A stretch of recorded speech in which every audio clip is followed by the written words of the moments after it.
Alright guys, what's up? So, I don't have a lot of time to work with today. I have to get ready for work, but we're going to do our very first little species profile of this. It's a little bit, well, yeah, it's still definitely a baby.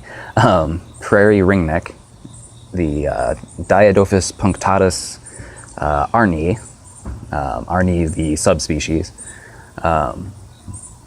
The species actually has a pretty impressive range covering a lot of North America. If I can get this little guy to hold still while I grab my visual aid. Okay. So yeah, there we go.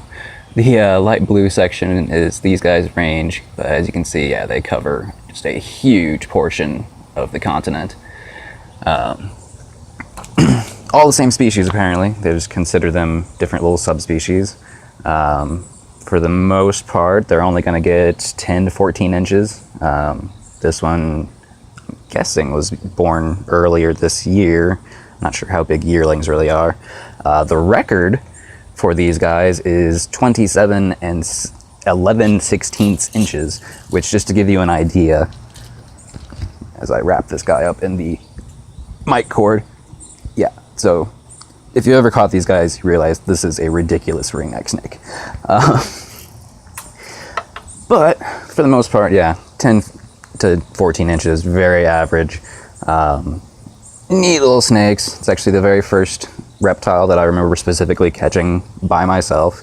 My mom used to take me out into the backyard to flip over rocks and cinder blocks and boards to find these guys, and little skinks and toads and things like that. But yeah, the little woodland species for the most part. I mean, you'll find them like the edges of fields and things like that, but for the most part they like just kind of the calm of the woods, so to speak.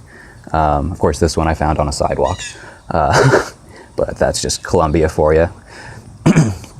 So yeah, pretty little snakes. Let's see if I can get a little bit closer so you can actually see some of it. Yeah, the namesake ringneck there.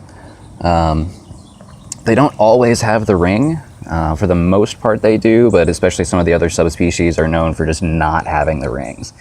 And of course, whoop, come on, just want to show them your belly.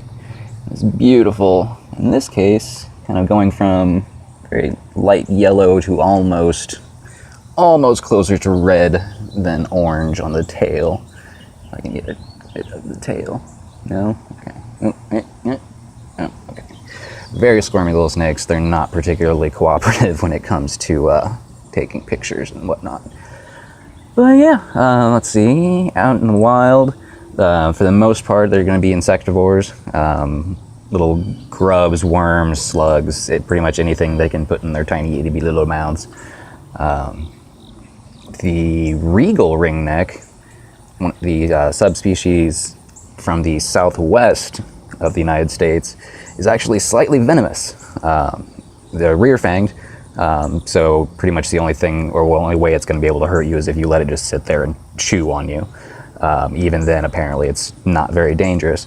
The other neat thing about those is they are snake eaters. Pretty much anytime you see any kind of snake with regal, king, queen, any mention of monarchy in their name, they probably eat other snakes. For the most part. I can't think of, I mean, I guess ball pythons, their species name is regalis, but as far as I know, you'll never see one eating a snake. But before I ramble on too much and end up making myself late for work, I'm going to go ahead and cut this to an end. Figure out where I'm going to release this little guy. Probably here in the backyard. But yeah, like I said, prairie ringneck snake. Hopefully this is actually focusing. Cool little snakes. Thanks for watching, guys. Have a good one.